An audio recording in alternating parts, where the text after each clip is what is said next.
Smacked.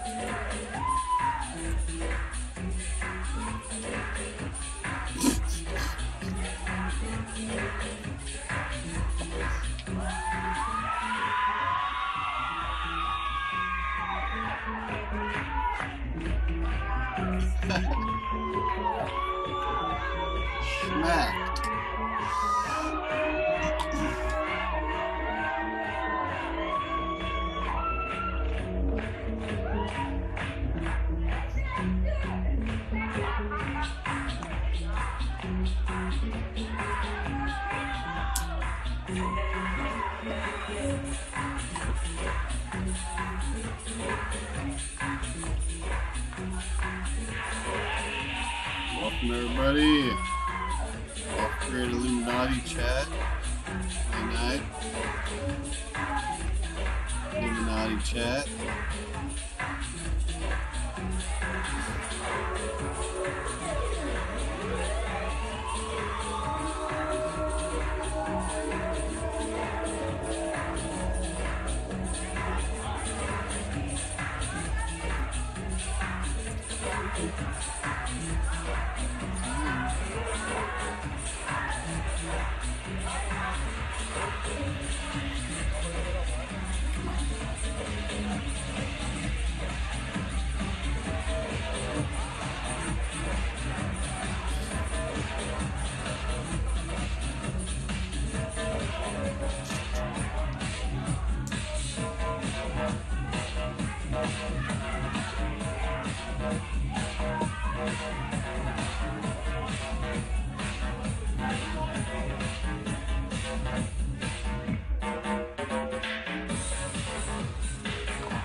Party.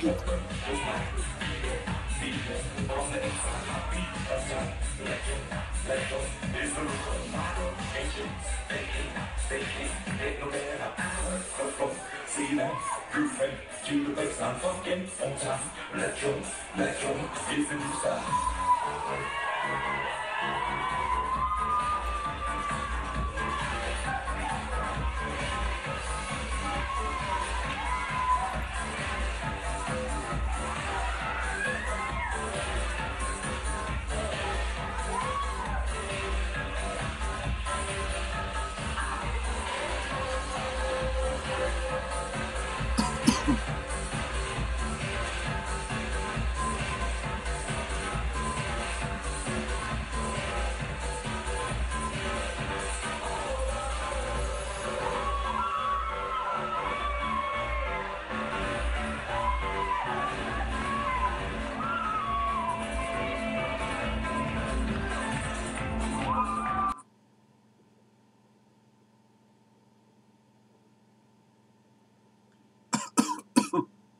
Oh yeah.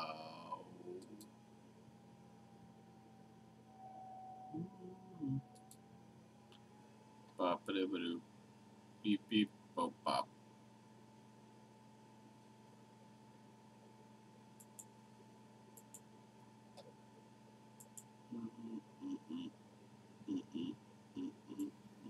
If you're a recent college graduate that Hello.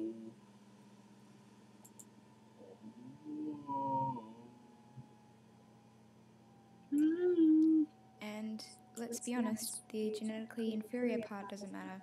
The female part matters. I feel like, though a lot of you are very nice, I wouldn't have the recognition or the 400 subscribers I have now if I were just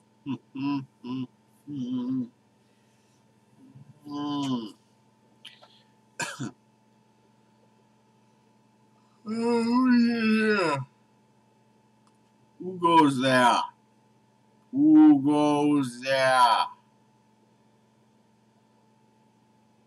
Huh?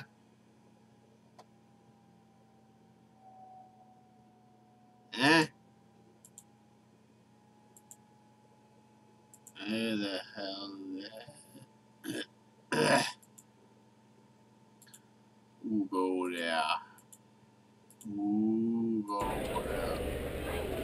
You gonna shoot me with that? Leave the building. You gonna shoot me? Leave the building with that? Leave you gonna shoot me with that? Leave the building. You gonna shoot me with that?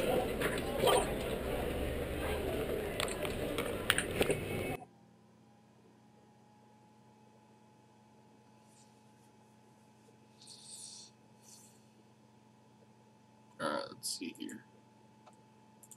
Switch accounts.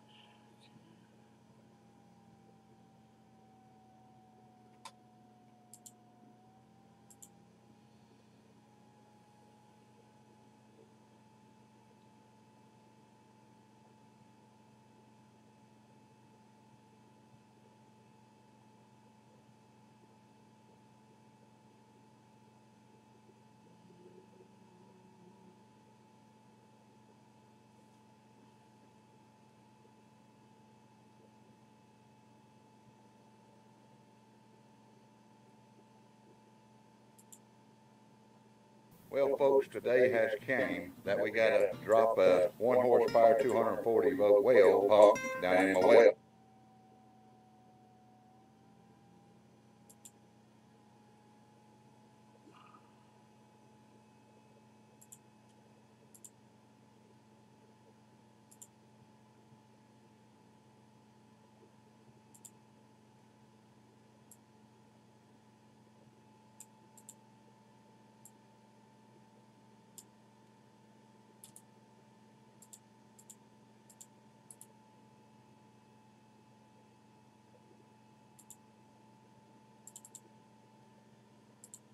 We've already cut the pipe. We have gravel at the bottom, solid pipe up in there, the screen pipe, solid screen all the way up. 30 feet from the surface is solid pipe, so that you have no groundwater supposedly going. Well, folks, today has came that we got to drop a 1 horsepower, 240 volt well pump down in my well. We've already cut the pipe. We have gravel at the bottom, solid pipe up in there, the screen pipe, solid screen all the way up. 30 feet from the surface is solid pipe, so that you have no groundwater supposedly going in. Bought a red line, 1 horsepower, 4-inch pump, and we're using the black 1-inch poly line for the well, and we got 4-wire, technically called 3-wire, but got it round. And then we got steel cable there to attach to the well pump. And right now we're taking my fishing pole that's never been wet before, not in the pond, not in the creek, and we're going to drop that big old heavy nut all the way to the bottom, and then when it hits the bottom, the line goes slack. We'll pull it up to where it's tight, and then we'll pull it out without reeling it up, so we can get a measurement of where the actual silt bottom, gravel bottom is, and then we'll know to lift my pump up at least 10 feet, 15 feet above that, so we can get a measurement of how deep we're going to drop the pump. So, Charles, go fishing. Hit water, and he's going down. It's bad. We've had fishing poles here for a couple of years, and well, first time we ever used one of them, and only half of it. It's still going. We'll get back to you when we hit the bottom. If we put a piece of black tape on the fishing line where we first felt it tight when you lift it back up out of the well, And then now we're going to take the pole and the fishing line and walk down yonder's way with it. We got a 100-foot tape right over there, and we'll measure out the fishing line so we'll know how deep we are to the actual bottom. Now there's the nut, and way down yonder's the fishing pole. If I get way down there, I'll get it easy. Yes, sir. Now we'll get measure. All right. There's 100 feet. Now I get to walk down the other side of him.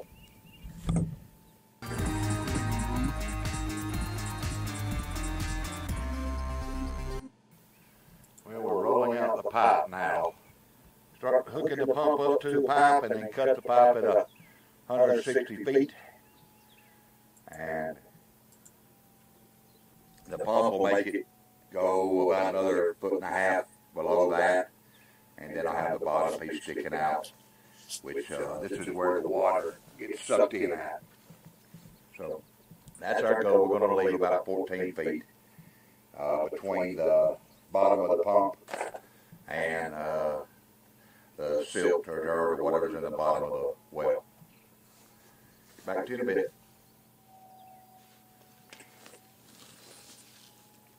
Here's the pump. This is between the bottom of the pump. So that's our goal. We're going to leave about 14 feet between the bottom of the pump and the silt or dirt or whatever's in the bottom of the well. Back to you in a bit.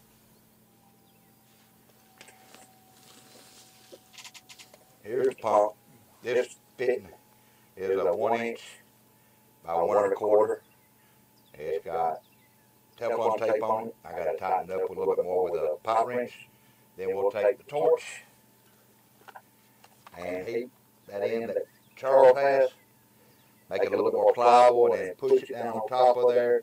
Then when it cools off, it'll actually tighten up on this pipe, and then we'll put 2 hose clamps on it. And after we got the hose clamps on it, we'll wrap those hose clamps in tape just so that they're not doing any damage to the wire if there's any twist and turn and whatever.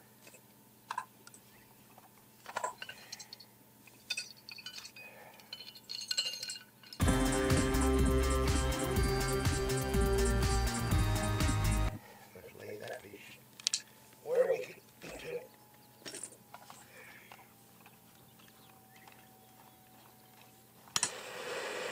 So I can see the flame.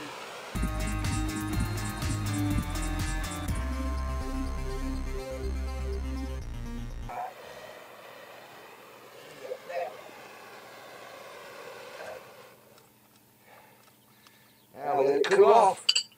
I don't know, about to get some ice water dump on it. Hot as it is out here. Alrighty, we'll get back to you when it cools off, because I ain't handling it right now.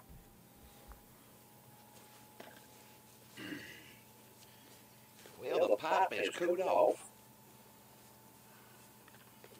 It almost would stay without it. What do you think?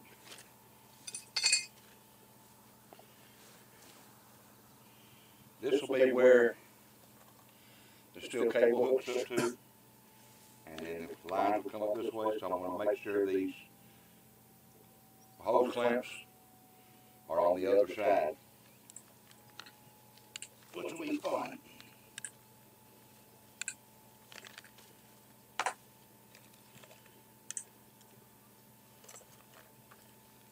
I can either put the cable here or on the pump right there. So I'm going to put it on the pump itself, just because I think it's safer. I may not be the smartest person, but that's what I think. Probably should have went and got my nut dryers, but you always think of those things after the fact.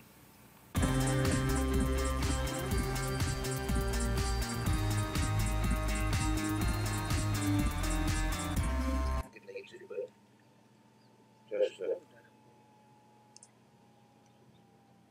just to be extra safe. It's a big old heater. Yes, sir. supposed to have some kind of silicone stuff in it.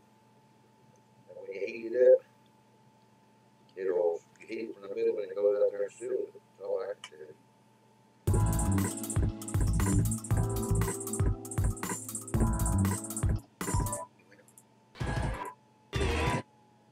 Top of your well with, it goes in the 4-inch pipe. See, I got my wire running through one hole with a rubber bushing. This hole right here will be where we bring the cable up through to tie off for safety. And of course, the pipe comes through here and it's not going through there. You tighten these 4 bolts up. Learn This rubber gets squished. Of course, I'm not going to have the strength, but it squishes it so it don't move. And the pipe, and that's how you secure the top of your well. I have another bushing that'll go around the steel here so nothing can go down in the holes. So that's what we've got to do now is lay this thing into the well till this gets to the top. When that gets to the top, then we'll be good. We'll be running the steel cable at the same time as we lower this in the ground. All right, folks. I got a roll. Steel cable. It's 3/16. Can hold 840 pounds. Safe working load. I'm not going to have that. But this is what we're going to hook to the well, bring it to the top.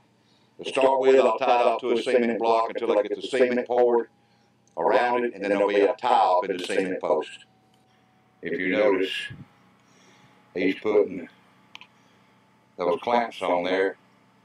We're going to put 2 at the bottom, one kind of far out, one closer to the pump. Tighten them up. Now you can see, using that cable and those 2 things will tighten them up. That cable will technically be what holds the weight of majority of the pipe and the well pump, but that's just a security precaution. A lot of people don't use them. They use nylon rope, but I went with steel just because that'll last a lot longer. Outlast me probably anyway. We'll turn the camera back on once we start lowering it down in the well.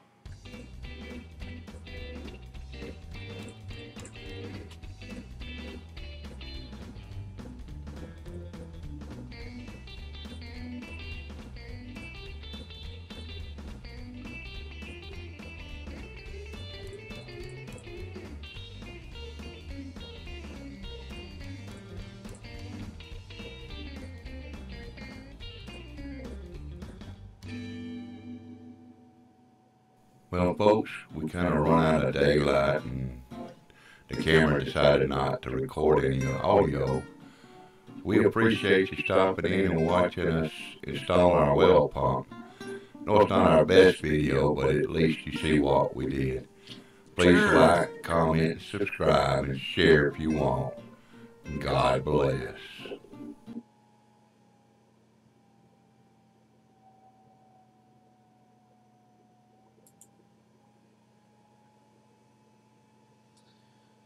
This is good old Bill and Rose's channel here. And what else we got here? Let's watch some Fembot videos from Talia.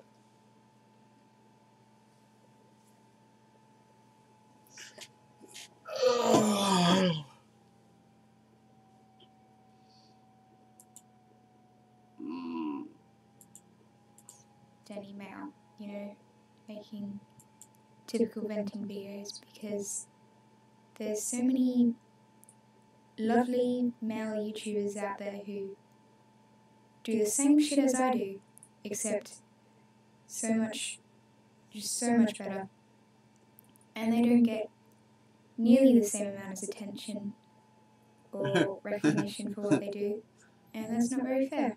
So I thought I should try to tell you guys about them and see if that does anything. So these guys are all very close friends of mine who I think make lovely content, and I think they don't get recognised for it enough.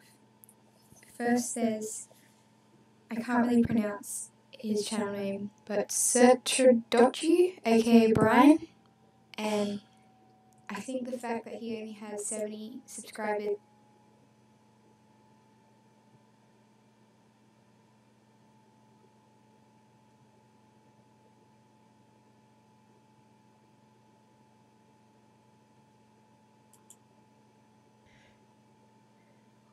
Hey, so there comes a time in your life not hate me. I'm just hateable. Aww. And there's no going back. I just want to go back in time to before I met anyone. I want to go back in time to when I was 13 and watching Forever Alone Feels videos. No way. Georgie. I mean, I was sad then. But I couldn't even fathom having this sort of shit happen to me.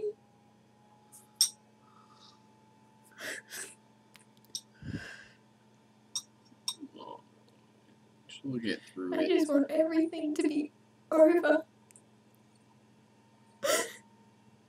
I don't want to feel like this anymore.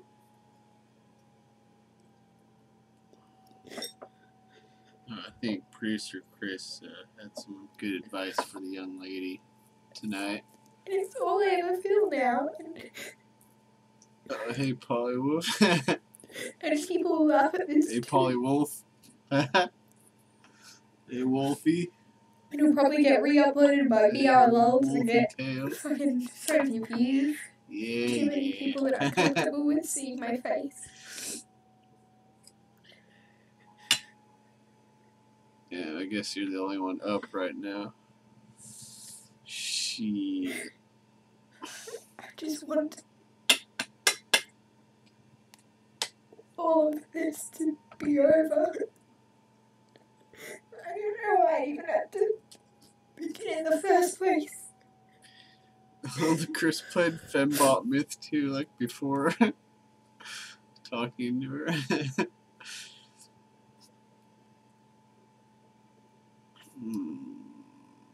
Fembot Myth. Hello, how are you doing? So I pretended to be a person with a vid. And I was just friends with them because I wanted friends so badly. And I had no one. And I thought, well, you know, I'm a lowlife. I'm a pathetic person, Syrian so I might as 2 well hang out hours with ago. doctors and rapists. Ball carrots. But yeah, he revealed that he had been planning this long before we did, and that he was already trying to manipulate me to circumcise Just myself. agree with your Syrian. And yeah, I was all of a sudden I was like one of these leaders of this suicide group against me, until eventually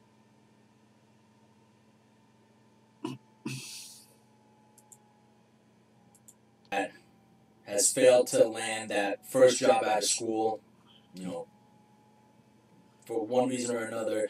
He didn't get that job before graduation, and now some time has passed where, okay, it's getting a little bit frustrating. Why the fuck can't I get a job? And, you know, I was in this boat. I know a lot of people are in this boat. You know, it's a sign of the times. So the main question, why is it so hard to get a job? You know, I won't take into consideration the outsourcing, the actual job market itself. What I really want to focus on is the actual hiring process. And I mentioned this in the previous video where I said that the hiring process has really changed over the past couple decades because why is it so hard to get a job? Back in the 70s and Explain 80s, the lost even early human 90s, element in the hiring before process. Technology kind of took everything over, you know, you would actually physically go to an office, apply there in person, have your resume, and there was a good shot that you got some person-to-person contact with a decision maker or someone who has direct contact with the decision maker. You know, the person who's going to make the decision regarding who's getting a position and who's not. You had a really good shot of, you know, getting in front of those people and selling yourself. Their You have site that was opportunity. down, so It's not necessarily the case anymore. see what's up You know, tomorrow. nowadays, what happens when you go to apply for a job? Cold apply for a job. I'm not talking about, you know, if you happen to know someone or you have a really strong network. Let's say you don't have a strong network, and this is the boat that I was in. Let's say your professional network is not that strong in that your professional contacts aren't necessarily close to you. As a result, they don't really have an invested interest Just be a in greeter. your professional well-being. Let's say welcome that's to the case, Walmart. and this is the case for a lot of people. Like an You know, idiocracy. that's the case. You're going to find yourself, you know, cold applying to a lot of jobs. So what happens when you cold apply to a job? What happens is I have the you same find a job you on a do there. website, It's like the same thing. such as Indeed or Career Same Builder or some shit like bullshit. that, and It's the same corporate jag or on. the actual company's website itself when you click on careers or job opportunities. So you find that job. What happens? First thing they have you do, I you're going to might have do this to other create an nighttime online janitor. profile. A Or lot of street times, because they don't sweeper get back to you, this job out. online profile, it's simply a way See of what's good this uh, week. capturing your email, so you can look at it Probably as another apply for form of Walmart too, scamming anyways, internet just in marketing. case. So it's another way of The capturing other your ones email, don't and come through. no, they're not going to get back to you on whether or not you got that entry-level But position, Walmart's the least but pay. they will relentlessly send you emails Cheapest. trying to sell you products that company Here you happens go, to sell. $10 an hour. I think that's something. Whole think that sounds hour, pretty and funny. you only get like Um, $10. So $10. they have you fill out an online profile. It's not and then even from there, $100 you a fill out day. the actual application itself. Free. You know, name, That school, isn't work. major, It's not a previous job. work experience, and then It's a not a bunch job. of questions regarding the company or the job itself. You upload your resume, and then they ask you maybe some non-related questions just to get an idea of your personality. And then, you know, click I agree to the terms and conditions, and then you click submit, and it says thanks for applying. Someone will get back to you shortly to let you know their decision. And what happens a lot of the times? A lot of the times you'll either, if your resume and everything isn't pitch perfect and matches everything exactly that the job is looking for, sometimes you'll get rejected. More times than not, you will hear radio silence back from companies. You won't even get rejection. It's just, that's my experience. That's a lot of people's experience. I know that have been in the same situation as mine. A lot of times, you won't even get the courtesy of a rejection letter. They'll just simply ignore you. The only contact you'll get is, again, they got your email because you filled out the online profile. So the only contact you'll get is, you know, special deals and offers on whatever products or services that company happens to be offering. That's a contact you'll get. But God forbid you try to contact human resources or research whoever the hiring manager is for that company. A lot of times, you know, you'll deal with gatekeepers. You won't contact anyone at all. Again, it's really hard to find phone numbers. So, essentially now, millennials now are at a disadvantage because that human element has been taken out of the equation. You don't really have the same opportunity to, you know, physically get to know the decision makers or the people who are going to make the decision regarding the job. You don't necessarily have that opportunity to get in contact with them or even better, sit down in front of them with your resume and go over your application and, you know, sell yourself on the job. Why are you a fit for this job? You know, you don't really have that opportunity anymore. It's just more, it's just a lot of bullshit, a lot of,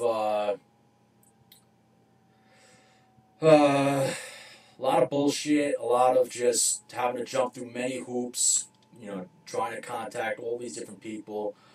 And a lot of times, no physical person actually takes the time to It's look like at your an application NPC. or a Just resume. kidding. It's just funneled into a machine and forgotten about. So, you know, if you want to know why it's so hard to get a job, you know, that's why. Back in, Look at you know, people like my Walmart. father, his generation, You really had a decent shot to at least get in front of the decision maker and sell yourself on why you're a fit for the job, go over your experience and qualifications, go over your application and things. Raleigh.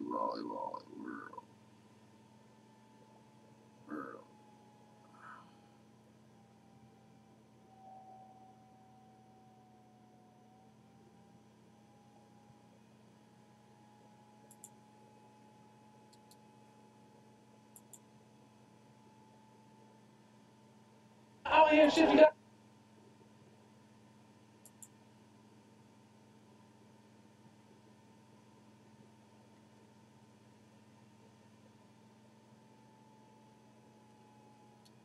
This guy's video about getting a job.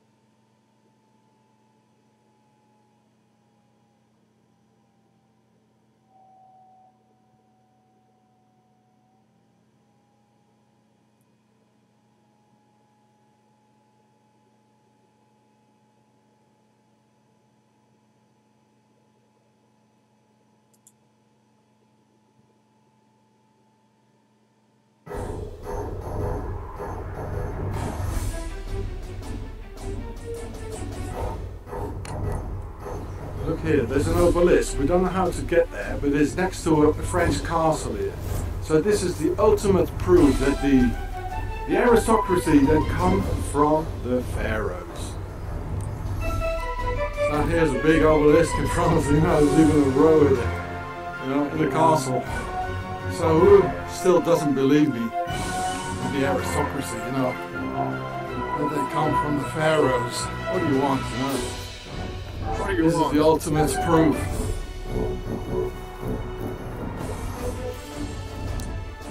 So this is Isis, the obelisk, that represents the sex, the sexual organ of her man Osiris. But we don't dare to go further because they'll call it the cops here. They will feel it. I'll come back another day. With two Frenchies, they don't dare. I go myself. So you think the pharaohs just disappeared, they're not here anymore. So this is on a highway in France. Look at it. So if you look at it from one side, there's one obelisk with the sun hieroglyph on top of it. And if you look from the other side, there's one of them, or two of them, like Yashin and Boaz. And at the end, over there, there's another one. There. Full of it. And, they're still here. It's the aristocracy. They became the aristocracy, and now they're ruling in Freemason lodges. True, it's in France, with a funny cross in front of it.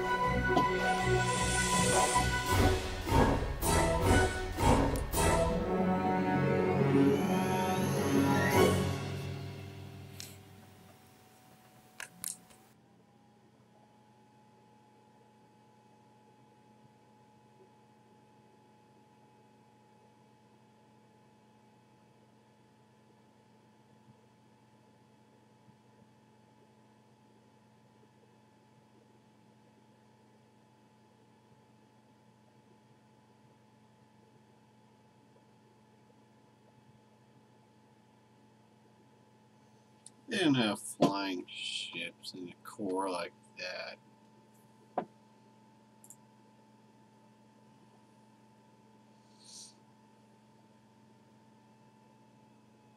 Gulag.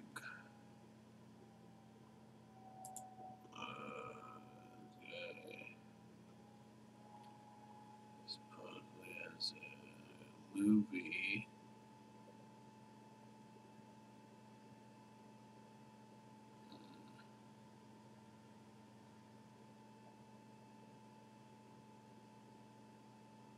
What the hell?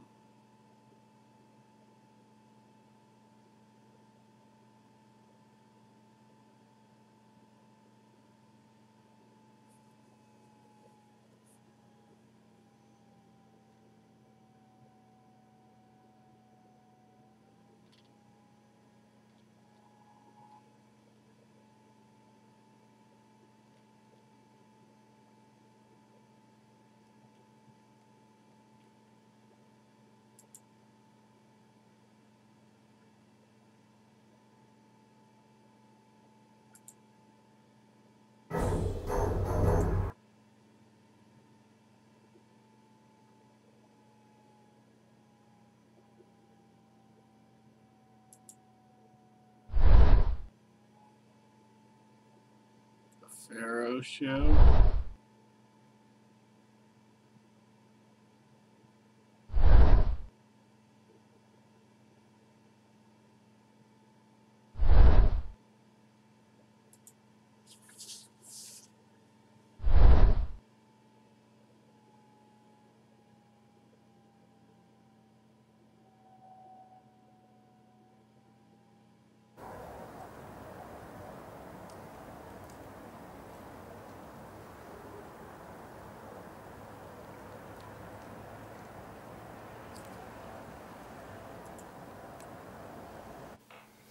Here we can see a comparison of Sleeper Agent Swiss Mr. Huber 1 and Sleeper Agent Swiss Mr. Huber 2, who changed their names into Hoover.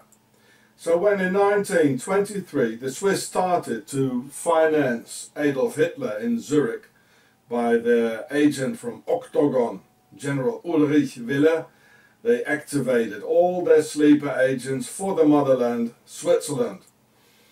1 year later, Swiss Mr. Huber 1 became the director of the FBI for the next 50 years, or half a century, from 1924 until 1972, who took care of all the Hitler sightings in Argentina at the Colonia Suiza after the war, and had them disappear from public at some federal bureau without investigation.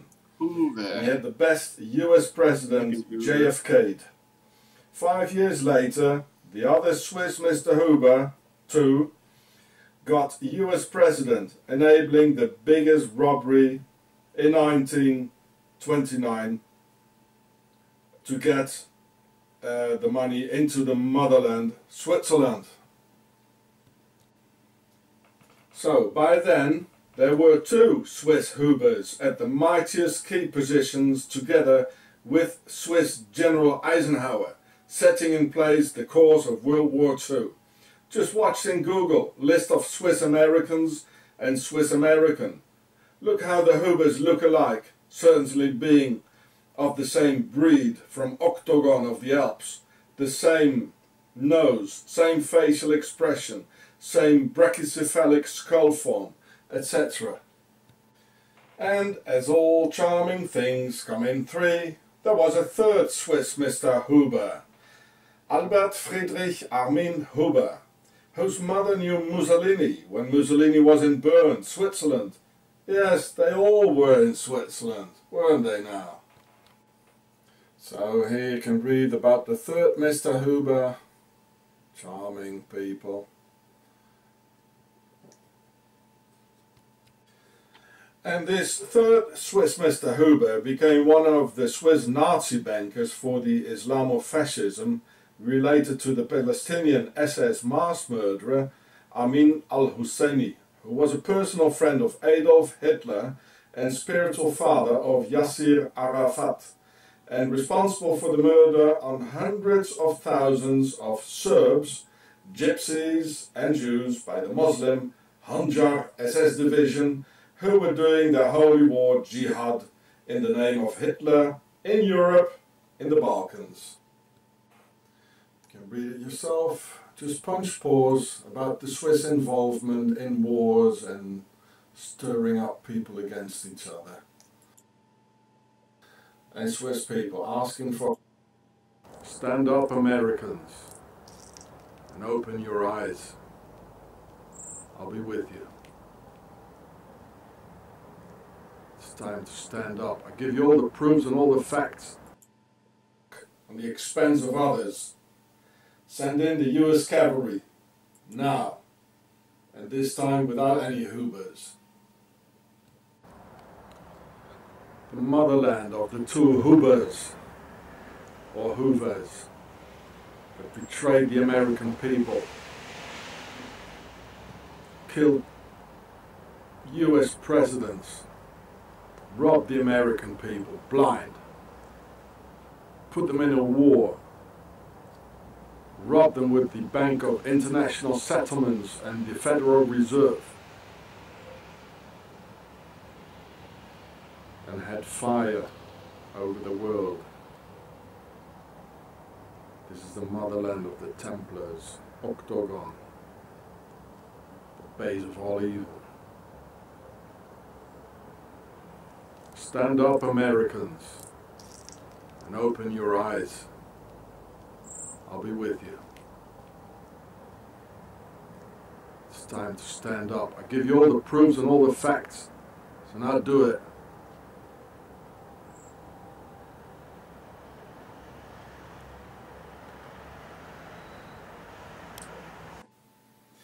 Every time a genocide takes place, the Templars, their fair aristocracy of the Bear and Switzerland and their banks, have their dirty little fingers in it.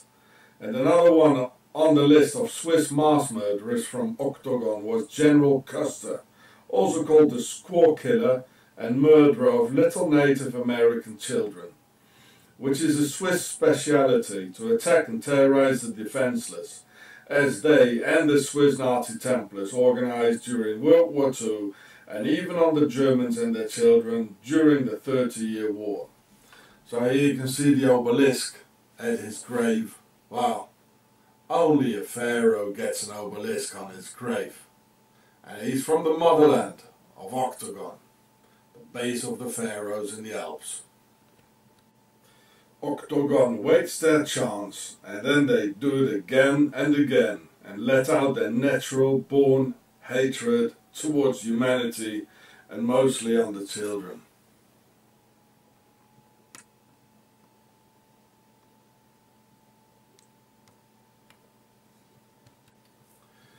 The name Custer, it's not English, it comes out of German and is originally written with a K and a U with 2 dots on it. And watch the word Palatine here, I'll come back to that later. So this here is in Wikipedia about Custer. There it is. So this here is from Wikipedia, and you can see he is buried, his tomb is in West Point, where the obelisk is. He got an important place because he's a pharaoh from the base of Switzerland. So, do know, Indians, Native Americans, my brothers, that it's not the average white man who did this. They did it with us too, you know. It's pharaonic. And it's Switzerland. You got Swiss cheesed. You got that? Look how innocent these Swissies always look. It's amazing. There's no emotion on his face, like, you know, that's how they are.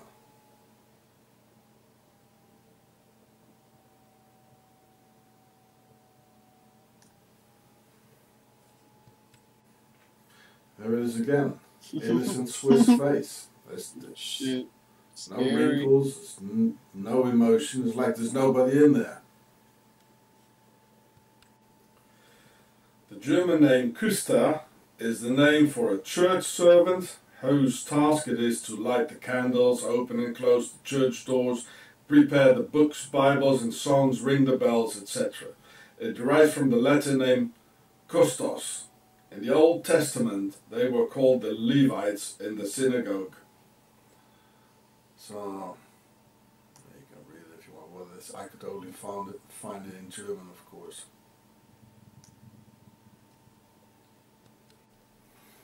So here you can see a map of Germany where the name Küster, or Custer, like in General Custer, is concentrated a lot. And it's here. This is the Palatine. David Cornut from, what? Let's stress on the word nut, Mr. Cornut. François Jules, murder of a woman from Argentina, where they have land. And why Mr. Hitler lived until 1962. Why isn't it charming? And look at her nose, the Argentinian queen. There could be some Hitler genes in there, and the ears as well. They look like Hitler's ears. We don't know what's happening, folks. So her father was a minister. Yes, Bernhard of the Pharaonic SS for Isis the goddess always smiled to the people and telling everyone while they take fresh vegetables and fresh meat from the farmers or boers, which is Dutch name for a farmer and Swiss German name, after 4 months sailing from Amsterdam to Cape Town, and a lot of men suffering from scurvy or lack of vitamin C and other vitamins, on their voyage to the East Indies, now called Indonesia. And the source of his name. The death powder, and probably headed from Octagon, the motherland from the Sisters of Isis, or some pharaonic death cult formula. And just a little bit in the glass of a political adversary would do for a natural death. They even put it in wells and wiped out entire villages. And at this point, I decided to desert the army and South Africa forever. Now, a strange cause from their noses, which they had dried in the sun and grinded into a powder, which had all the DNA information of death in it. They even put it in wells and wiped out. They even put cult formula. And no Dutch ones at all. This is the way Octagon sleeper agents hide. And they are everywhere. And more widespread than red lies, as the Swissies even say themselves. And when I was in darkness who rules the night, massacred 28,000 women and mostly children in British concentration camps of Pharaoh. As Lord Kitchener and Lord Frederick Slay Roberts of the fair aristocracy ordered this evil massacre on defenceless children, with the Duke Winston Churchill also roaming around at the same time and place, adding his bit in the massacre. So this is the fair aristocracy, Lord Kitchener, Lord Slay Roberts, they're all pharaohs or part of the big pharaonic Per-A big house family, for whom in fact the Swiss mercenaries always did the job for them. Until today, if you look at Blackwater and a executive outcome. I recognize how Sina saw pharaonic symbols in his visions. As for him, a house meant a government, which relates directly with the pharaonic Per-A big house of rule. And he sees an ox or a cow for a country, which definitely relates to the Apis bull and defending and defining the country's borders. And this is, by the way, why in English one says sunset for nightfall, where Set or Seth is the pharaonic lord of darkness who rules the night. Sunset or sunset. Well, there it is again, just as Mandela. Same pharaonic sharp here as the royals. It's all the same bunch. And why do you think Paul Kruger died in Octagon, Switzerland in 1904, Clarence? He was the first president of South Africa and a Boer general, just as Swiss General Dwight D. Eisenhower was Swiss. And why didn't Paul Kruger go to the Netherlands instead, when the Boers are supposed to be Dutch settlers? Well, because they aren't. Most of the Boers are Swiss mercs, who came out of the Dutch military service to South Africa with Octagon's Templar ships of the VOC. The Boers are not like the Dutch at all. The English accent sounds like a Bernese from Switzerland trying to speak English.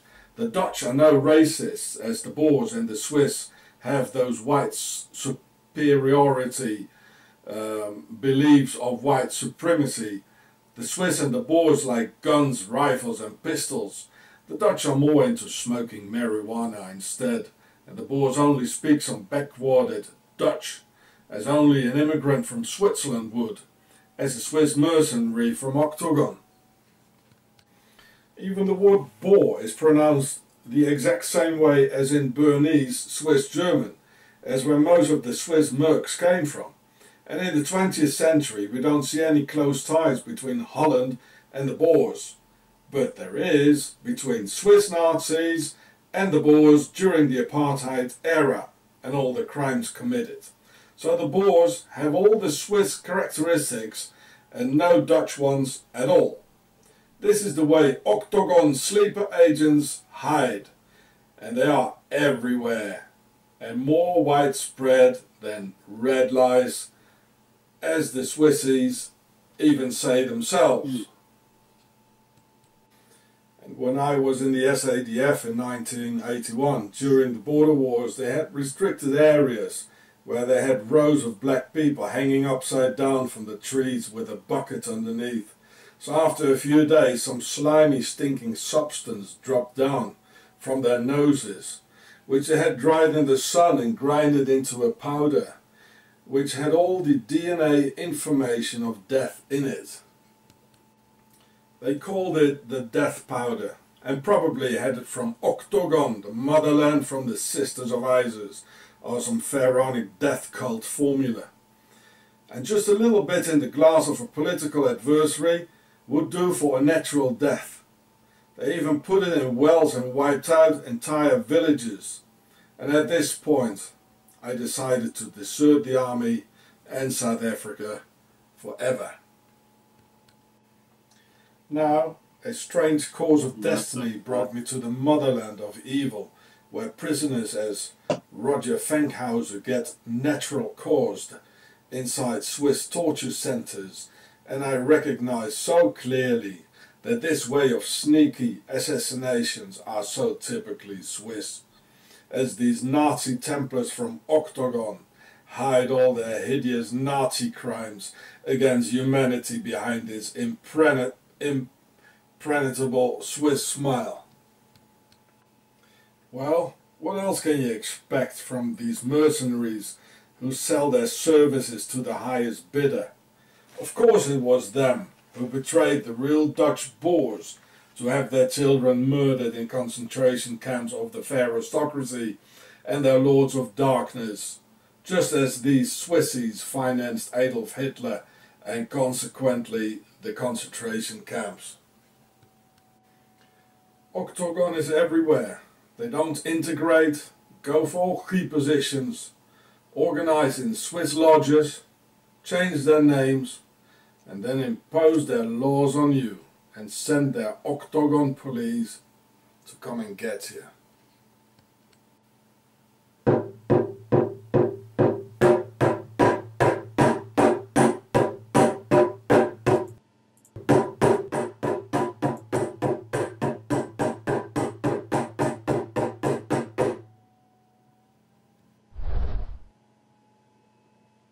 Yep, they sure do.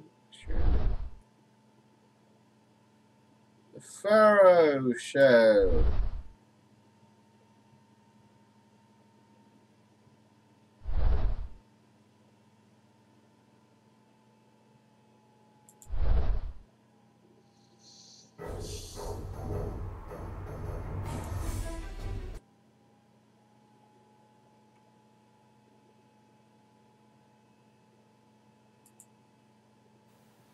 If there is a new world order, there must also be an old world order, which is very important to understand the new world order. The old world order was the feudal aristocratic system of kings, queens, dukes, counts and earls, whose property we were. They took our women in the prime noctus, or first rite on the first wedding night, and forced our women to sleep with the lord to spread their pharaonic genetics. They owned all the land, all the cattle, and had all the power, being enforced by their knights, who are now the police and the Blue Octagon Army. So you think they just left it all and just vanished? No. It was this old world order which became the new world order, because the aristocracy were having too many internal wars Well, all of them wanted to be king or lord of the castle, and there were more and more of them. So it was decided that any one of them could be the king for a period of 4 years, elected by their slaves, the demos in Greek. And so democracy was born. And because there were too many uprisings and revolutions going on, they decided to become invisible and hide in secret Freemason lodges, being the reason that Freemasons are still attracted to swords, castles, ancient rituals and pharaonic symbols. Especially communism and the Russian Revolution became a real threat to them, killing all the royals and tsars. This is why, in fact, a counterpart had to be invented to defeat the threat, Nazism.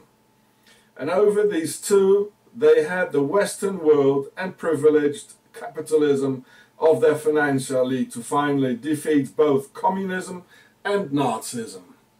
And now they just smile and say, have a nice day. Next to this, there's also the highly organized Templars of Octagon going on. They decided to become invisible and hide in secret Freemason lodges, being the reason that Freemasons are still attracted to swords, castles, ancient rituals and pharaonic symbols. Especially communism and the Russian Revolution became a real threat to them, killing all the royals and tsars. This is why, in fact, a counterpart had to be invented to defeat the threat, Nazism. And over these two, they had the Western world and privileged capitalism of their financial elite to finally defeat both communism and Nazism. And now they just smile and say, have a nice day. Next to this, there's also the highly organized Templars of Octagon and their base Switzerland, where all the money is. The Templars were like young, wild, revolutionary aristocrats, rebels-like, who had to fight for their kingdom, as they were only second or third sons, who therefore had no rights, and it was they who finally came up with the idea of democracy and Freemasonry, thus putting the old monarchies and the French king Philippe le Bel in rage, because he didn't want to give up his kingdom to the new system of the New World Order, where all these pharaohs could have a chance. So the Templars founded Switzerland, taking their Templars' treasure with them.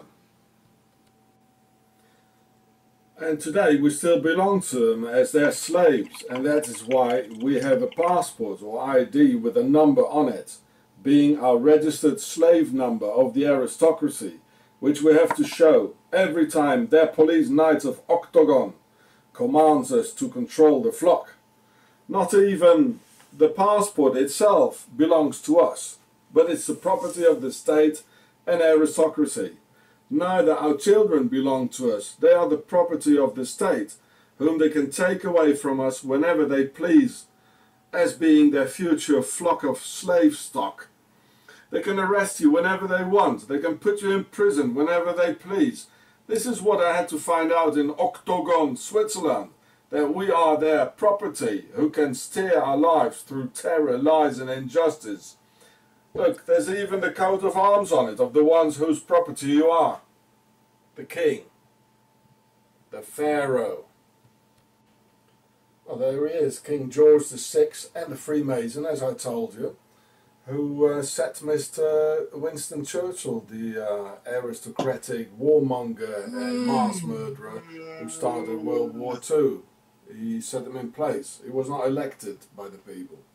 And every American president has one British king as their ancestor. So the pharaohs became the aristocracy. And the aristocracy became Freemasonry, ruling through the system of democratatorship, where we, the sheeple, can vote for one of them out of a bunch of other pharaohs. It says in the Bible that the pharaoh and his army disappeared in the sea. They disappeared in the sea of peoples and are amongst us. In Pharaonic means pregnant, and ri means the son, as in the word aristocracy, meaning the son gave birth to them. They came from elsewhere. This is why the aristocratic-led Nazis came up with the word Aryan, Irish, Aryan, as in aristocratic. Look, here we can see it. This is the King of England. There he is, Freemason. They all are. That's how they control us today. Nice, isn't it? We are just as slaves as we've always been. Now they're hiding. In the Middle Ages, we were owned by kings and queens, earls and counts, barons and lords, tsars, dukes, duchesses, countesses, baronesses, archdukes, who had their knights and templars working as their police force for them to control the sheeple. Just as it is today, nothing has really changed. Or does anyone think they just disappeared like that? Yeah. They were parasiting on the people and the workers who had to give taxes and percentage of wheat, vegetables and cattle. And many times the sheeple starved to death in winter after a bad harvest. While these parasites and pharaohs were partying in the castle, drunk of the wine they had stolen, their bellies well fed, with robbed food that should have been for all those hungry children. And they had their beds warmed up with young virgins of the sheeple due to the prime noctus, droit de cuissage, droit du seigneur or first right, allowing these parasites to grab the newly wed bride on the very night of her wedding to come and lay with the Lord and Master, thus spreading the pharaonic genetics all over. Yes, the word pharaoh etymologically derives from two demotic words, per and a, meaning the big house.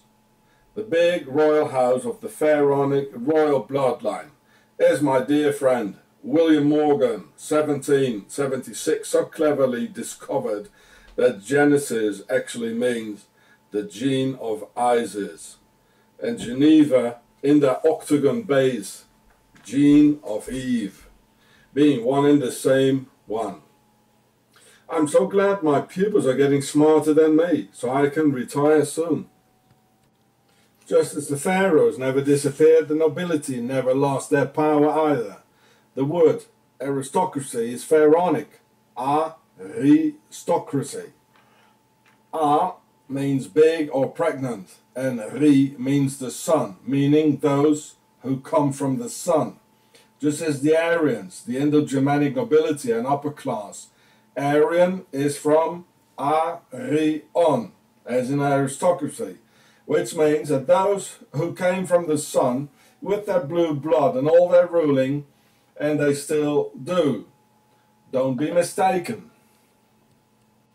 And here at this royal ball, well, we can see the pharaoh here. So, you know, that's where they came from. It's the same. That's just the same.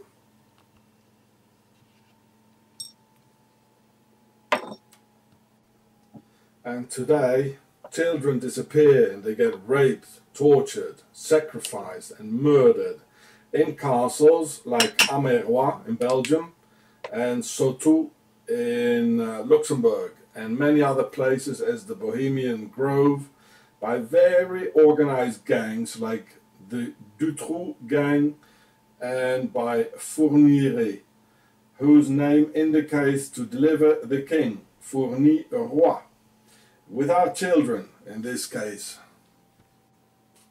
The nobility always were into Satanism and other dark mystical practices of their pharaonic ancestors as ritual child sacrifice. They always did and they always will, protected by their knights, police and authorities. In the 18th century, there was Marquis de Sade, where the word sadism actually comes from. So I don't have to tell you what his favourite pastime hobbies were about. Napoleon Bonaparte finally put him in prison for 10 years after his arrest in 1801, and he died in 1814. Prince Charles publicly admitted in 2011 that he's a descendant of the Prince of Wallachia, or Vlad Dracul, the Impaler of Transylvania, as we know him. He lived from 1431 till 1476, and his favourite hobbies were torture and impaling. Impaling means having implanted a stick up yours, coming up from the mouth and then set up in the ground vertically, being his interpretation of a crucifixion. Well, look at the 8-pointed star on his forehead. That's octagon, right? Nobility. He did this to 100,000 people, mostly Saxons, and even the Ottoman Muslim army turned around and went back when they came to a forest of 20,000 impaled. From 1730 to 1801, we had the Russian nobility under the Tsar with Darya Nikolaevna Saltykova, torturing and murdering at least 200 people. And this is the nobility, folks. They always did it, and they never stopped doing it. From 1560 to 1614, Countess Erzsébet Báthory of the Hungarian nobility, also called the Blood Countess, tortured and murdered 650 virgins of the sheeple, because she believed that bathing in a virgin's blood would keep her young forever. She and her fellow aristocrats even constructed an ingenious metal structure in which the victims could bleed to death, still being alive and sadistically tortured on the way. So this is the coat of arms of the royal Báthory, of the Blood Countess. Ex-President Sarkozy of France comes from the Hungarian aristocracy, being related to the Blood Countess, as the pharaonic part Tsar in his name means king. This is awesome. And this is the Blood Castle, where she was imprisoned in 1610, only because the sheeple started an uprising after 650 of their virgins disappeared. So it took the sheeple 650 victims to act. How typical. The American sheeple even need more. 3,000 victims sacrificed at 9/11 for another liquid, and still counting. The Americans act big, martial and Spartanic at the shooting range, with the best goodies you can imagine, waiting though to be hauled up for the slaughterhouse without ever having used their goodies. And watch here, we can see the airplane going through concrete and steel and coming out on the other side intact, as if nothing has happened. Oh, they made a big mistake here. Baron Gilles de Rais was an aristocratic French serial killer who lived from 1404 to 1440, who sodomized, tortured and murdered at least 600 boys and girls from the age of 6 to 18, together with his accomplices Poitou and Henriet. He used to laugh seeing his victims dying while he opened up their stomachs, admiring their intestines, a thing he was fascinated with. And look at this. This is his seal of his royal house of de Rais, and here we can see the Templars cross just on the Swiss Army knife, the same. And this is just the tip of the iceberg, because most cases are not known, because the sheeple and stupid white race couldn't even read or write to document it all. So, the two parasites in society were, and still are, the aristocracy and the ecclesiastical orders of the priests of Amun, who never worked and always lived of the blood of others, in some cases even literally.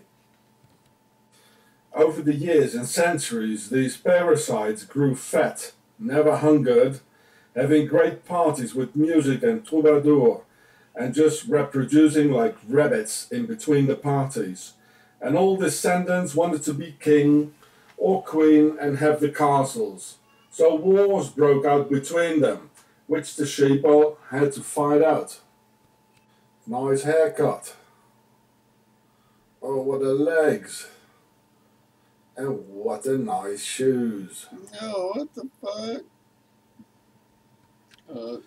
And once a king, he wanted to stay king forever, and then even handed over to his pedigree. So rivalry started, and after hundreds of years, wars between the kingdoms and second-son aristocracy, as the Templars, etc., they finally came together and decided to elect a king by the stupid sheeple for 4 years only. And so democracy started.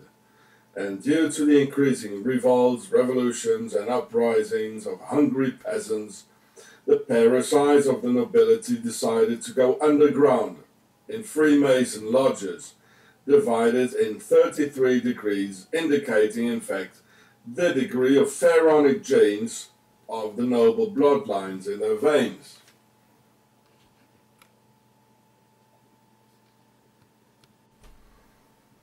That's why Bernhard, the SS Prince of Darkness, founded the Bilderberger, who stand, due to their pure pharaonic blood, even over the usual 33 degrees of pharaonic percentage. It's like a bottle of whiskey, you know, like having 33 degrees of alcohol in it. And they have 33 degrees of pharaonic genetics. And don't think that Kate Middleton, Cosima, and the girls of the so-called civil marriages with the nobility don't have a certain degree of pharaonic bloodline in their veins. They all have. There are just so many of them nowadays hiding amongst us and all trying to get a key position with the authorities where they can parasite on humanity without working a single day. So the pharaohs never went away. They became the aristocracy and the nobility. And the nobility never lost power and they never really went away. They rule through their politicians and Freemason lodges. So it's still the pharaohs ruling. I've been telling you for years. All the politicians are descendants of the nobility and the aristocracy of the Middle Ages who went into hiding modes in Freemason lodges. That's why they want more and more police, because there are more and more of them who want to be a knight and do nothing. They protect child molesters and could stop drugs and prostitution within 24 hours. But it is them as well, earning money with organized crime at the expense of our children. You can see the drug dealers all hanging around in Bern next to the police station where they feel the most safe. I filmed this in 2011 with a mini DV, so the quality is not that good. I would like to do it again, but I can't go out alone, and especially in the evening or in the night. They're selling all these drugs to our children and the police are doing absolutely nothing. Instead of that, they terrorize me and my family, and they terrorize innocent, defenseless families and come with a terrorist police. Can you imagine? Well, they're doing nothing here. There they are, they all, and later on they even aggressed us. Because they saw I was filming. We had to get out very, very quickly. They came, they hit on the car. I was with a guy, a German bloke. next to the police station in Bern. They do nothing. It's them controlling the drugs trade. The authorities, the police, the politicians, it's them controlling the drugs trade, I tell you. And they want to get rid of kids who have a potential to think for themselves. This is why King Philip of France, Philippe le Bel, chased the Templars, because they and their new system of democracy through Freemasonry endangered his heir to the throne and the ancient order of things that only the firstborn had a right to the throne and not the second, third or fourth son, as the Templars were in fact. So burning the Templars by the French king was nothing else than an internal war between them. But now they've set it all aside and recognizing that they have all the pharaonic bloodline, and I mean there's enough to share. And they founded Switzerland. They are at peace now against us.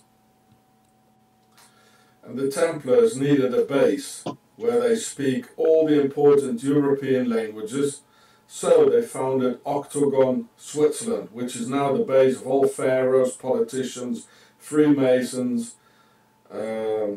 drug trafficking and nobility, who put aside their corruption money on a secret Swiss account. And here we can see the UBS with the 3 sixes in it and the three times the V symbol. And I told you, they call it the beast. As you can see here, this is the beast. Just as they have the bear in the coat of arms in the capital of Octagon, UBS is the beast, and they control the money. And they have the 666. See my other films. Even Kim Jong-un, North Korea's pharaoh, went to school in Switzerland, Liebefeld, 10 minutes away from where we live. Now why would a country that despises the West send their next pharaoh in the very heart of the very same West? Bro? He's a pharaoh. They can be Chinese, they can be black, they can be everything. And that milk gives me the shits in the morning. They all go to school in Switzerland. Sometimes. Well, the global elite rule the whole world, and they all send their offspring to the pharaonic Octagon, to a boarding school for the elite, where they get taught some more things, as in a normal school for the sheeple. So here's Kim Jong in his Swiss school with Swiss children in Liebefeld. There he is. And all those little he was pharaohs. in an international school before, and then he went to a normal school. It's probably little pharaohs. It's little pharaohs. And if Jews say they will rule the world, this indicates that they don't rule yet. As simple as that. So they're not the ones we're looking for. As Christianity says the very same thing, that Christ will rule. And so say the Muslims, that Islam will rule the world. They all claim the very same thing. What a funny bunch our real pharaonic masters and rulers might think. And in the 1920s, the German people were starving, so they founded the NSDAP, which was a workers' party for and by the people, which was very soon infiltrated by the nobility and Hitler, turning the NSDAP, a workers' party, into a aristocratic-led gang, where their members carried the von word in their names. The official turning point was 1934, the night of the Long Knives, where the last delegates of the workers and the German people were murdered by the pharaohs and their nobility. So you understand that Graf von Stauffenberg never put a bomb under Hitler's table. He just betrayed the movement of July the 20th, where real German officers wanted to finish the Nazi dictatorship over their people. I mean, if they would have wanted to kill Mr. Hitler, they could have done it easily, but it just needed a sacrifice. On the right-hand side is his mother-in-law, born Freiin von Stackelberg. Freiin, it means she was free and not a slave as the sheeple. And her name was, after she married, Freifrau Anna von Lerchenfeld. Freifrau, that means she's a free woman. Well, that says it all, doesn't it? So on the left-hand side, we can see. So here we can see Stauffenberg with his wife.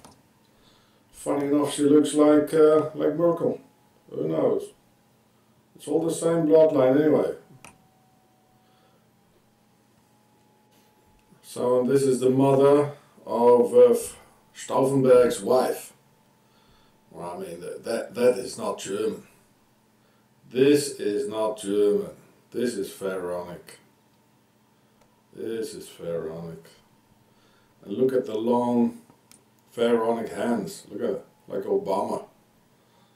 And here, oh, fleur de lis. That's the lotus of the Nile. Yeah, all pharaohs. So people should organize in 4-man groups only, because everything gets infiltrated. I mean, look at what they did in Auschwitz and the other concentration camps. This is the same kind of satanic, sadistic cruelty as the nobility always did to the Europeans and all other peoples of the world. It's them all right, the pharaohs and their octagon base in the mountains. And look, the nobility in power, they even brought back one of their favorite instruments of torture. Waterboarding. It already existed in the Middle Ages. Look at it. It came back. It's them all right. They did it then, and they still do it today. The Americans fought against the British Crown, who then set up the Americans against each other, and then took over power again through secret Freemason lodges of the very same aristocracy as that crown they fought before, now smiling and telling everyone what he or she wants to hear. There's nothing left of the freedom they fought for. Nothing. The nobility and the crown is ruling again. They set the Americans up against each other through the Civil War, and then they took power again. Divide and rule. Now, just as they want to put up Islam against the Americans, it's still the same thing. Divide and rule. Just like they do with Trump it was right all for now. nothing. Pharaoh. I've seen with my own eyes and I heard it with my own ears how the Swiss police and the Justice Department of Nazi Switzerland lie. Where these Swiss Nazis just invent things so they can terrorize me and my family over a period of a long 16 years. They lie. These authorities of the pharaonic aristocracy, they lie about 9/11. They lie about World War II, and they lie about these 2 Chechen kids who love the US. This is the enemy of mankind, the same pharaonic aristocracy in their Freemason lodges, their politicians and judiciary, and their same knights in the police and octagon army. And if humanity will not learn to unite very soon, mankind and the whole earth will lose as a whole. Like in the Middle Ages, they still are our masters and owners, and they own us by forcing us to have a number and show them identification, proving they own us. Just like cattle having a number punched in the ear or under the skin somewhere. This is where the aristocracy, the kings and queens, nobility, they dreamt of in the Middle Ages, and now they perfectly have it. They just have to conceal it from us, or not even that. There are no more villas where families live in poverty and a man can marry another man and even adopt a baby, as they voted in France like 3 weeks ago, being not the product of their unholy union. They can't reproduce themselves, but still, there are more and more of them. Well, that's no wonder when defenseless babies have to grow up with them. Once they came along with great armies as masons and built roads, aqueducts and castles, and now they still call themselves masons, though the real work being done by their sheeple, so they're free, we the masons. This is Castel del Monte in an octagonal shape. This is octagon with the triangle of the masons at the entrance. They videotape us everywhere as a shepherd's keeping an eye on his cattle, and we have to carry documents with a picture on it to show the ownership by them owning us. The aristocracy owns us just as in the Middle Ages. 30 million Russians starved to death due to this aristocratic parasite called the Tsars, leading to uprisings and revolutions, just as elsewhere. So the aristocracy had to hide in secrecy. So this means they are afraid of us, very, very afraid. And maybe we still have a tiny little chance left. See the Pharaoh show for more. And see Octagon, the Empire of Darkness for more. The Second World War started on September the 1st, 1939, with Hitler's attack on Poland. Here with Swiss crosses on the German tanks. Dead horse. Thus, in fact, Hitler declaring war on England and France, because he knew perfectly well that Poland had a defensive treaty with France and England. So, on September 3, 1939, England and France officially had to acknowledge Hitler's declaration of war. But then, a very strange thing happened. All warring parties waited for almost a whole year, until May 10th of the next year, 1940. This 8-month period of the Second World War is called the Phony War, or in French, La Drôle de Guerre. Now, why is this? This is very important to understand who really is behind the Second World War. Well, I tell you why. The pharaohs of the aristocracy and the Swiss Templars waited almost a year to eliminate Britain's Prime Minister Neville Chamberlain, a man of peace who followed the appeasement politics. Well, you can see Mr. Hitler smiling and acting here. And they finally did get rid of him by poisoning him, so they could put their aristocratic warmonger in place to have this pharaonic war go on. So, on May 10th, 1940, the very sick and dying Neville Chamberlain had to resign and the World War could start. Only a few hours after he resigned and the pharaonic aristocratic Mr. Churchill was set in place. And the democratically elected Prime Minister of Britain, Neville Chamberlain, and man of peace, died before the year was over, just a few months later, of cancer, and having had a few drinks too much with the wrong people. So on the very day of the second and real beginning of the Second World War, Winston Churchill was not elected democratically, but was assigned by King George VI as their aristocratic leader for the pharaohs. Churchill was born at Blenheim Palace, where his father was the Duke of Marlborough. Well, here we can see the obelisk of Blenheim Palace. Any more questions? The obelisk is the symbol of the pharaonic domination. And here's Blenheim Palace, where Mr. Churchill was born. A man of the people? No way. here's Le Salon in Damn. Blenheim Palace, where Mr. Churchill is from. Yeah, okay.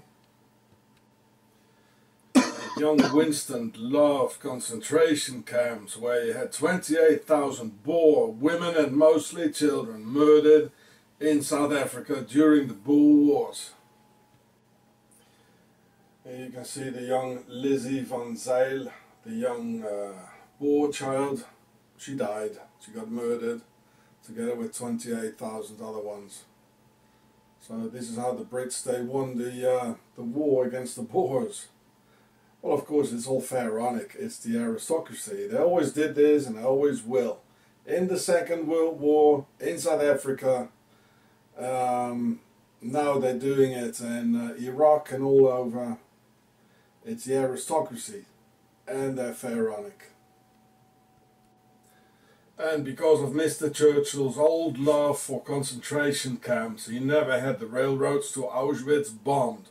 Because the worldwide aristocracy of the pharaohs and the Nazi Templars from Switzerland had decided that the Jews had to go due to their part in the Russian Revolution, communism and the elimination of the Tsar family, who were descended of equally pharaonic bloodlines as the rest of the gang.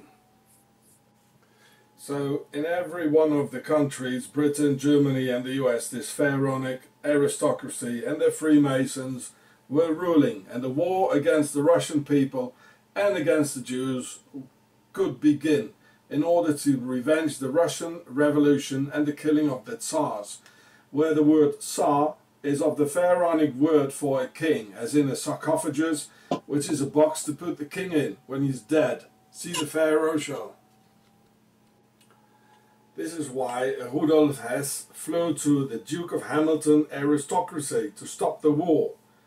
Now, why would someone from a NSDAP Workers' Party ask the aristocracy for help? Huh?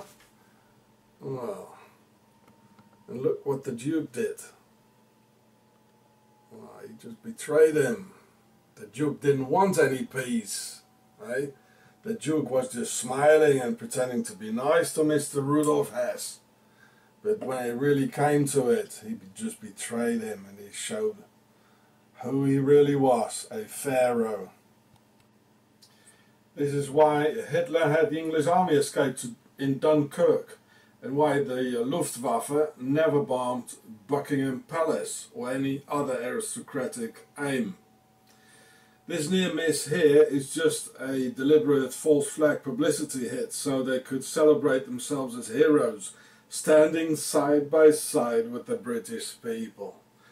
Yeah, well, it probably exploded in the night when everybody was hiding, didn't it, eh? And also the SS Prince of Darkness of the Bilderberg nobility, Mr. Bernard, was hiding in England. Here we can see him together with some of his SS friends on the other side. Oh yeah, Mr. Bernhard. The connection with the SS and the royals. I regret very much having told all this to Diana Spencer, because she entrusted all this to the wrong people as well, as she was always looking for the best in people. And here she is walking around with the octagon. So, damn, she pretty. She knew about octagon. I can tell you that. I know they'll do me too eventually. Thank you, YouTube, and thank you, US First Amendment. Because here in Switzerland, in this Nazi dictatorship, the First Amendment is one of the things they hate most. I can tell you that. On June 22nd, 2013, a Saxon from Germany came visit me and offered me a 5 Reichsmark Nazi silver coin from his grandfather from 1934, totally own with YouTube, swastikas on it and all, as a present to me. So here on the side we can see those typical Nazi letters. They're just my stupid algorithm thing. I'm a good goy, I'm good aristocracy, Gemeinnütz, Sun Society, Geht person, Eigennutz. Oh, That good. means service goes for I self, understand. goes before self. With those arabesques here, it looks like serpents to me. And there's a funny thing in the middle, I think it's a star. And yeah, so I'll show that again. So these were those typical Nazi mottos, you know, like Arbeit macht frei, meaning work makes you free, you know, which is a nice motto for the slaves constructing the pyramids, or the ones in Auschwitz, Birkenau, you know, having to work like pharaonic slaves and then die. These are slogans real typical for the Nazis and the pharaohs. Hitler and the Nazis first used his motto on February 24th, 1920 in a National Socialist rally in Munich. On one side it shows some swastikas of pharaonic origin, and it says Deutsches Reich, meaning the German Empire, and it shows the Roman pharaonic eagle of Ma'at, and it says 1934, 5 Reichsmark, 5 marks of the German Empire. Reich, it means empire. And if I turn it around, it shows at the place where the tail is of Ma'at. Yep. It shows the fleur de lis, which is a symbol of the aristocracy, and it represents the pharaonic lotus on the River Nile. Fleur de lis. And on the flip side, it shows an obelisk like a church, where it says 21st of March. There's the triangle of the Freemasons.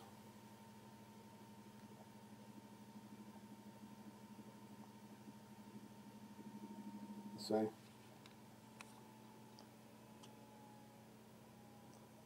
It shows an obelisk-like church called Die Garnisonskirche, or Church of the Garnison, which is a very funny name for a church, insinuating the church as a garrison or an army, and Christianity as a war against humanity. And if you consider the Horus Matrix and reason for all these wars, it does fit. Connected to this Church of Wars, it says March 21st, 1933, with 2 swastikas around it. Around 1933, as to honour the year of the beast with pharaonic symbols.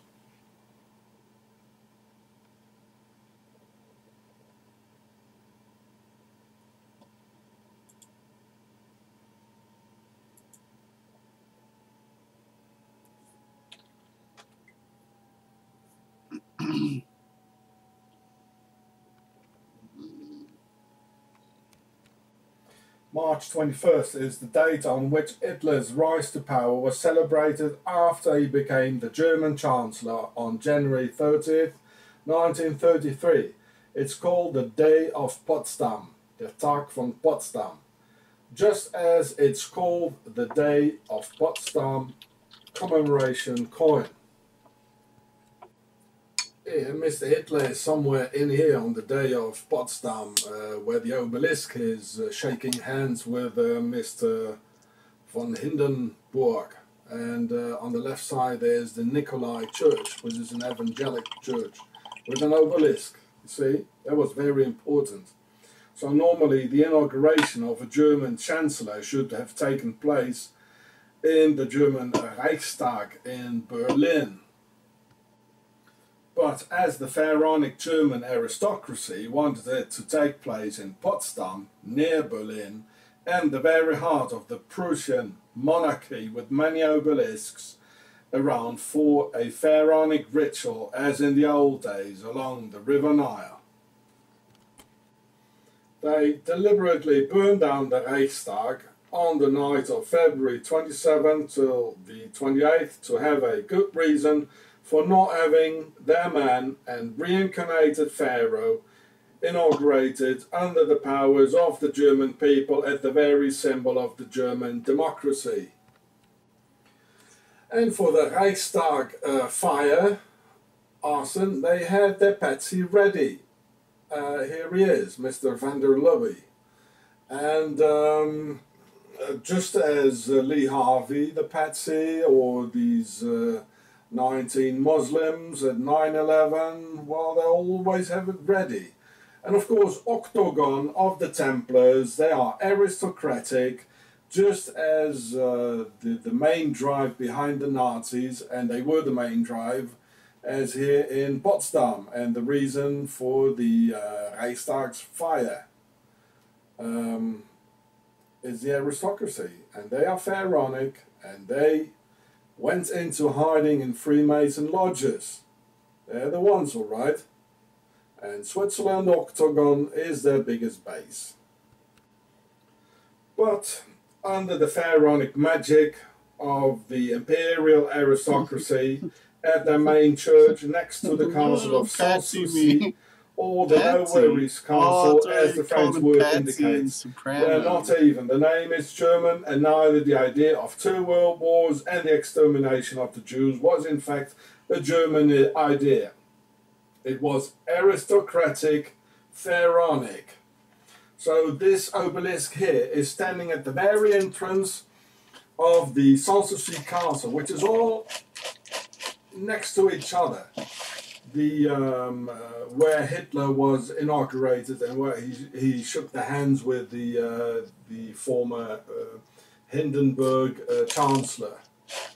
It was a pharaonic ritual. It really was, and I'll show you some more things. So here we can see the Garnison's Church on my coin here, with the entrance here with some Nazi eagles on it, and it's full of hieroglyphs here. It's really ancient. So there are at least 4 obelisks and probably many more around this place where Hitler was inaugurated by the aristocracy. And I'm going to show you what's inside this church. And the aristocracy got their fingerprints all over the Nazi movement and the Second World War. And I know why. Ah, the First World War. So here's the Sanssouci or No Worries Castle, where you can see you won't have any worries here. Damn. Of Frederick the Great. And he is in fact buried in this church, which is on the silver Nazi coin. And this is the real reason why the Garnison's Church is on this coin. And this castle, it's all very near, in a few minutes walk, just next to this Garnison's Church, the place where all the obelisks are, where Hitler was inaugurated in Potsdam, which is not in Berlin, and is not the Reichstag, where he should have been inaugurated.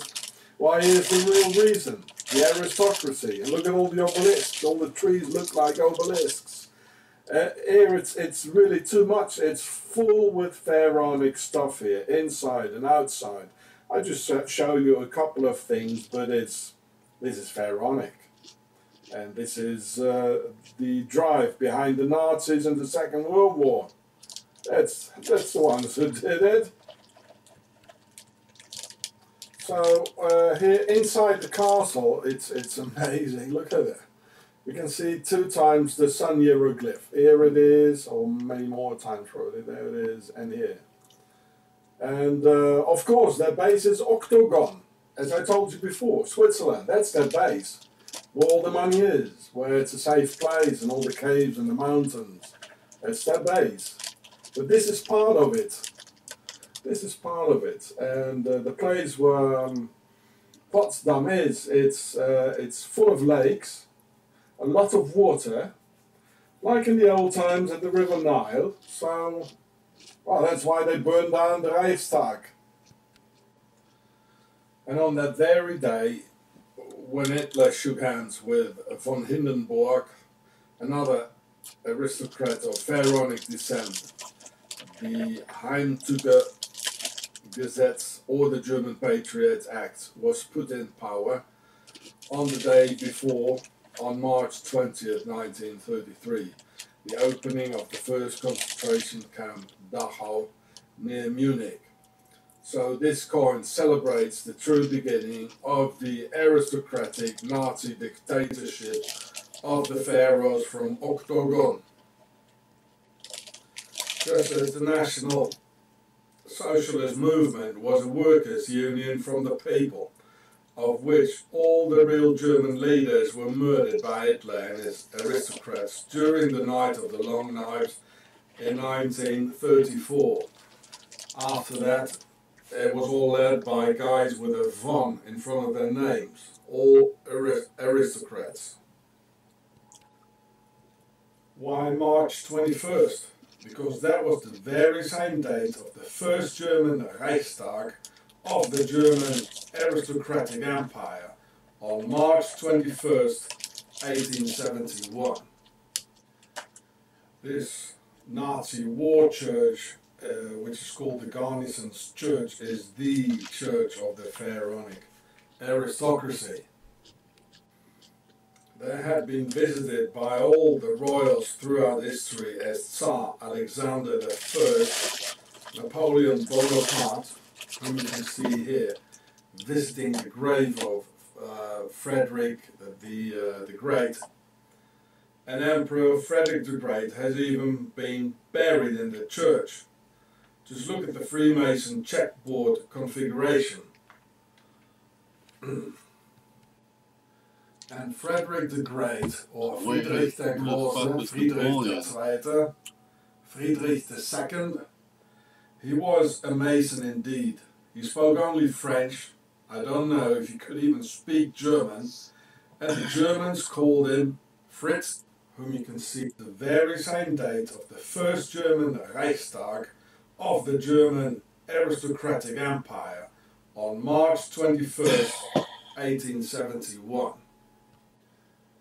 This Nazi war church, which is called the Garnison's Church, is the church of the Pharaonic aristocracy.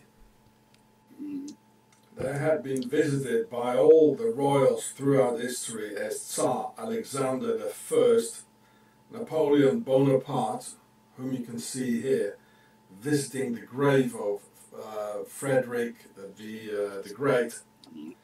And Emperor Frederick the Great has even been buried in the church. Just look at the Freemason checkboard configuration. And Frederick the Great, or Friedrich der Große, Friedrich der Zweite, Friedrich II, he was a Mason indeed. He spoke only French. I don't know if he could even speak German. And the Germans called him Fritz the Faggot for his homo activities with Mr. Fredersdorf, for example, and with many others.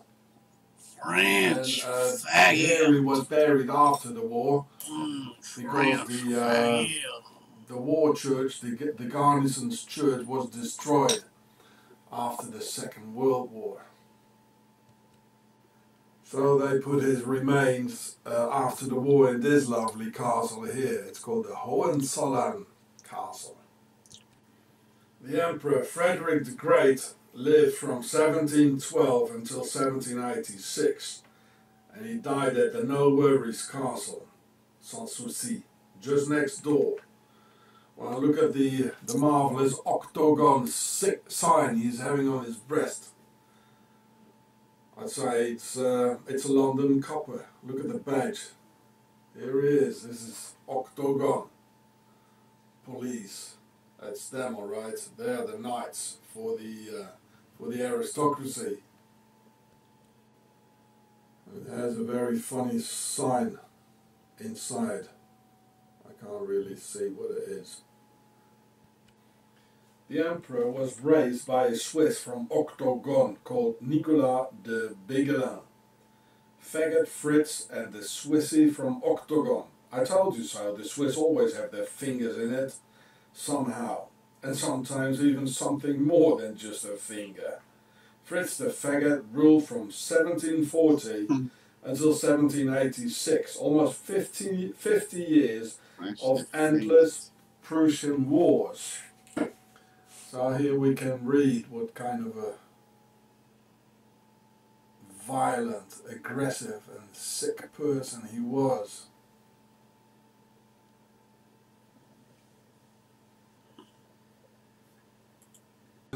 And its transformation, the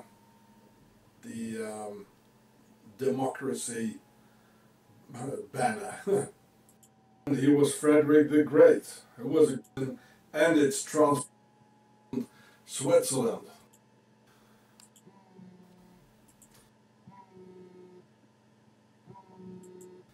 The same old couple from the Dark Ages, nobility and the church, or, like on YouTube, dukes and priests. And of course, they never tell us about our real masters, dukes and priests. If you understand, it's so obvious. Right, it says, Sense Blackwater. Schwarzwasser. Sensor, that means the mower, like Mr. Death. There's the bear. There it is. So here it says, Blackwater. That's where it's from. And the mercenaries are Swiss. They always were Swiss in the Middle Ages. So the whole idea is from here, believe me. And then they come here to not to pay any more taxes, like Eggies. And they're all here. All these mercenary companies are here. It says again the Blackwater Bridge. Yeah, they all have all these mercenaries. It says before you jump, call the number here. All these mercenary companies, they have a letterbox firm. Yeah, just a letterbox, so they don't pay any more taxes. And there it is. And here's going, this is the bridge here. Blackwater, and here's going down, down, down, very deep. There's, you can hear the water. Oh, okay.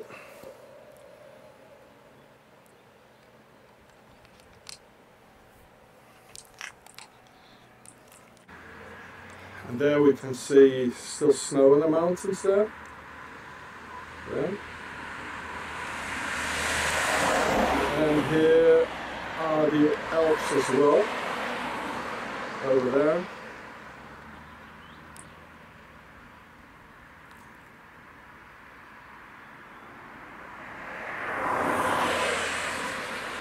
There it says Grasburg, the grass castle. Well, grass doesn't make any sense. It must have been an L, like Grail's castle. There it is. So I'm looking for the Grail's castle. And here is a cave where we go through, and hope we find it. In German the thing is called Grasburg, it means grass, but it doesn't make any sense for a castle. Burg, it means castle. Week. So here's the cave. It's going all through the mountain here. What's planned for this week? Let's have a look. Oh, it looks like the wrong cave here. This is not leading any further. Well, let's go and find for the next one. Aye. Maybe there. That was the cave. Job. Here in Switzerland, in the canton of Bern. That means the bear. As John saw it. Well, these are the worst criminals you can imagine. And the bear has also black water in their logo. And this is black water here. It's called Schwarzwasser. So let's hope we find the cave now.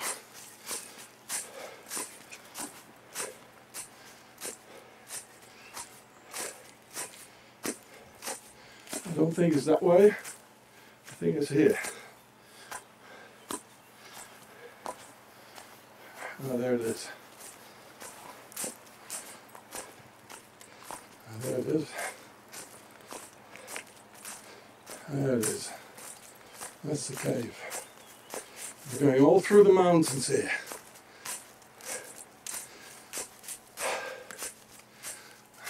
Get my flashlight. Down with Octagon and the Swiss banks who rob of the poor people so the rich can get richer and the poor poorer. And they wage all these wars and finance Adolf Hitler and finance the destruction of Europe and the European people. Down with Switzerland and Octagon. Freedom for the world. Okay? Okay, there we go. Into the cave. I hope we get out from the other side to the Grailsburg, the Grail's Castle. And actually the Swiss, they were the mercenaries in the Middle Ages. After the country was founded by the Templars in 1291 after the Crusades. See the Pharaoh show.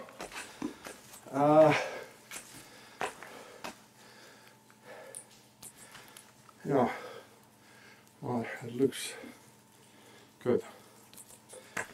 All over Europe we saw suddenly mercenaries all over.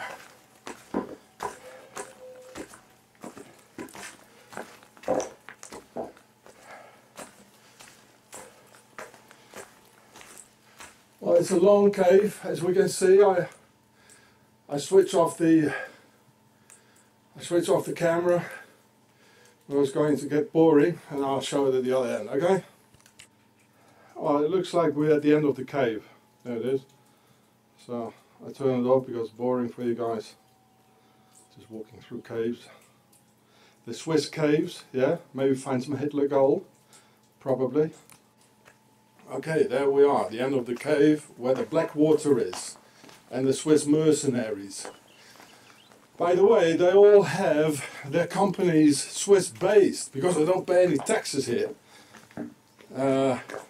Like Aegis, I know they're in Basel, the British Aegis, it's A-E-G-I-S, some Greek word.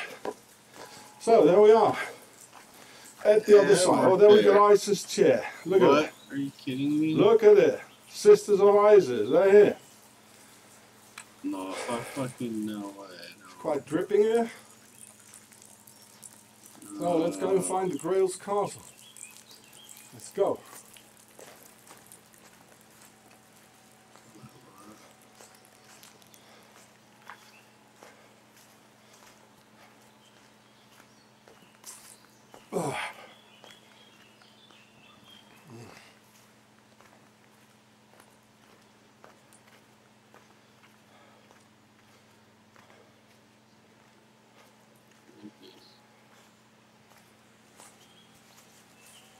Gaat ze zo weg daar, naar hinten?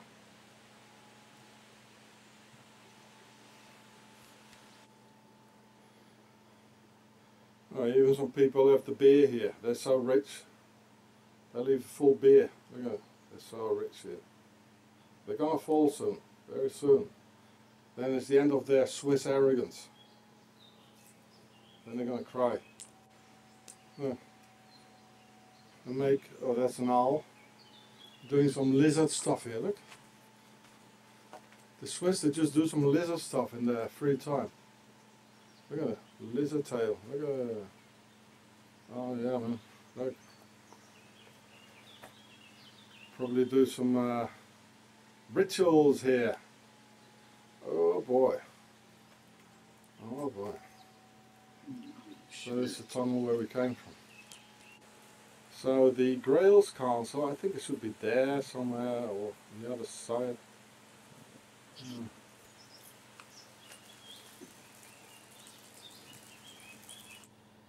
Well, there it is, I suppose. There it is. Well. So on the way to the Grailsburg of the of Octagon, the base of the Templars. So on the way to the Grailsburg in Octagon, founded by the Templars. So if this country is founded by the Templars, as it is, then it must be the Grailsburg. They just left out the L to camouflage it, as everything in this country is being camouflaged and hid. They hide everything. No, they never financed Adolf Hitler. No, Ceausescu and Gaddafi and Mubarak. No, they didn't have billions stolen of the people on Swiss bank accounts. No, they don't steal of the American US taxpayer. Of course they don't. This is clean and neutral. Neutrality swindle it is. Well, we can already hear the river, the Blackwater, like the mercenary Blackwater. And this country was founded by the Templars, as I told you. Oh, there it is. This is the Grail's Castle. So this is the country for mercenaries and Blackwater. Well, here's the Blackwater. Here it all came from in the beginning, you know. These guys from Octagon, they already ruled 1,000 years before the US was being born and founded. And they are ruling in the US, I'll tell you. Oh, I tell you, they do. And that's why they call it Blackwater.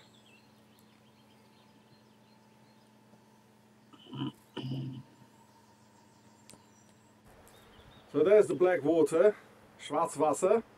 They also have a river here which is called Sense, which means the mower, as Mr. Death has a mower. You know, this long thing there to mow the grass and things. So this is the Grail's Castle here. There's the place to put the horses. Okay, so here's the Grail's Castle there. And this is here's the entrance for hikers. So there it is, Grasburg. That's the situation at 1500.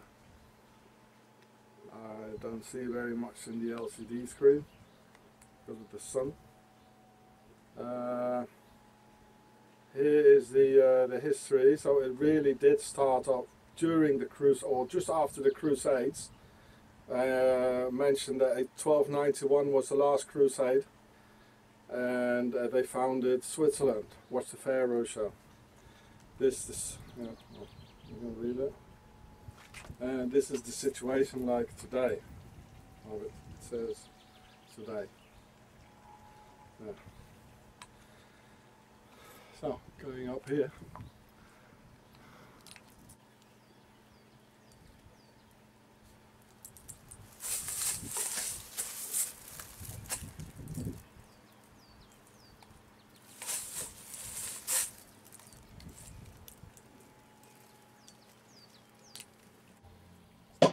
Going up the stairs here to the castle. Hello, you got coffee ready?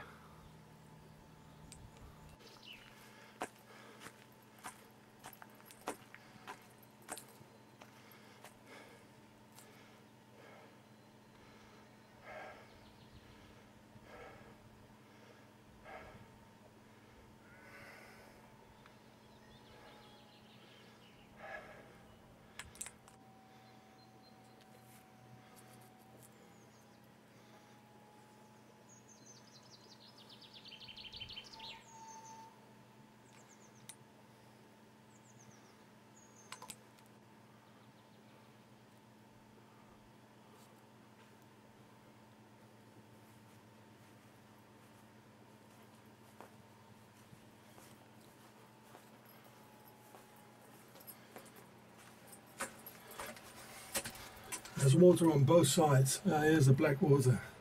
Do you hear it?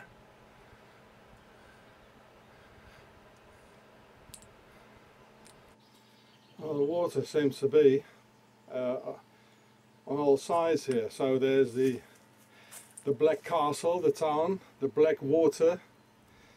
I mean the origins of apart from the First Nations. The origin of the US, they lie in Europe, so that's where it all came from. And they took their power with them, the structures and their clans, you know. And also the Blackwater clan from Switzerland. Well, there's no doubt about it. It's all here. This is the canton of the Berg, Canton, that means the corner in Latin. There is the Blackwater, the Swiss mercenaries, who are really well known for their murderous things they did in the Middle Ages. It was founded by the Templars, the banks, the Templars' treasure.